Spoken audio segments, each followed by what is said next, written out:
65তম প্রতিষ্ঠা বার্ষিকী র্যালি এবং র্যালিোত্তর সমাবেশ এখানে সমাপ্তি ঘোষণা করছি। আসসালামু আলাইকুম ওয়া রাহমাতুল্লাহ। সংগ্রামী উপস্থিত জনতা,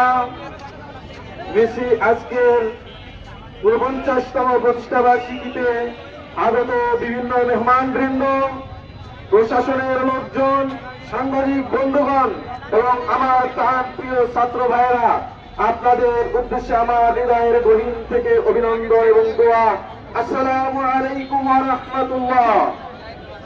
সংগ্রামী ছাত্র জনতা, আজকের এই প্রতিষ্ঠা বার্ষিকীতে স্মরণ করতে চাই শহীদ এই কাফেলার প্রতিষ্ঠাতা সভাপতি বিগত জালিম যাকে শহীদ করে দিয়েছে শহীদ মীর কাসেম আলী ভাইকে। আরো স্মরণ করতে চাই 1977 সাল থেকে নিয়ে আজকের এই দিন পর্যন্ত বাংলার জমিনে তরুণ ছাত্র সমাজের কাছে ইসলামের আহ্বান পৌঁছে দেওয়ার অপরাধে বাতিল শক্তি যে সকল ভাইদেরকে শহীদ করে দিয়েছে, আল্লাহ রাব্বুল আলামিনের কাছে সেই সব ভাইদের জন্য শাহাদাতের সর্বোচ্চ মর্যাদা কামনা করছি, আরোগ্য কামনা করছি। সংগঠনকে এই পর্যন্ত নিয়ে আসার পেছনে যে সকল ভাইদের পঙ্গুত্ব বরণ করতে হয়েছে, রক্ত ঢালতে হয়েছে, আহত হতে হয়েছে, আল্লাহ রাব্বুল আলামিনের কাছে তাদের জন্য শিফায়ে কামেলার জন্য প্রার্থনা করছি।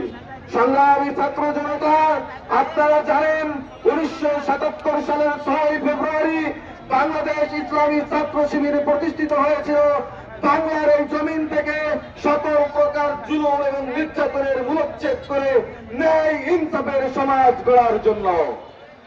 দুঃখজনক হলেও ছাত্র শিবিরের এই পথ চলা, তাদের এই ন্যায় ইনসাফের স্বপ্ন গড়া বাংলাদেশ গড়ার এই পথে যুগে যুগে বাতিল শক্তি বাধা হয়ে দাঁড়িয়েছিল, কিন্তু আমাদেরকে হত্যা করে শহীদ করে দমিয়ে রাখা যায়নি।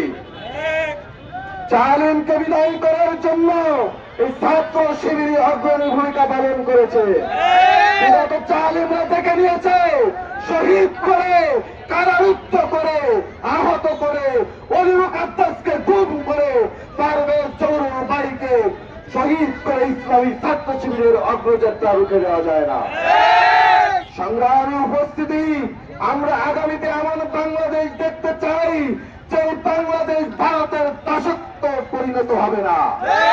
আমরা এমন বাংলাদেশ দেখতে চাই যে বাংলাদেশ হবে স্বনির্ভর। আপনারা জানেন বাংলাদেশের জনগণের 1/3 ছাত্র জনতা। আমাদের দাবি থাকবে ছাত্রদেরকে কর্মমুখী শিক্ষার ব্যবস্থা করে আত্মনির্ভর, স্বনির্ভর, সদক্ষ এবং দেশপ্রেমিক নাগরিক করার কার্যকর ভূমিকা পালন করবে। সংগ্রামী ছাত্র জনতা, আগামী দিনে আমরা এমন কাউকে ক্ষমতায় দেখতে চাই না যারা দেওয়ালকে নারীকে পিটিয়ে হত্যা করে। আগামীর দিনে আমরা এমন কাউকে দেখতে চাই না যারা সপ্তম শ্রেণীর ছাত্রীকে ধর্ষণ করে। আগামীর দিনে ক্ষমতায় আমরা কোন চান্দাবাজ দান্দাবাজদেরকে দেখতে চাই না। আগামীর দিনে আমরা ক্ষমতায় এমন কাউকে দেখতে চাই না যারা নারীদের উপর হামলা করে। আগামীর দিন হবে ন্যায়, ইনসাফ এবং সত্তায় পরিপূর্ণ, সমস্ত দাসত্ব মুক্ত স্বনির্ভর বাংলাদেশ। আপনারা কি প্রস্তুত আছেন এই বাংলাদেশ গড়তে, ন্যায় ইনসাফের বাংলাদেশ করার জন্য নিজেদেরকে নিবেদিত প্রাণ হিসেবে নিয়োগ করতে?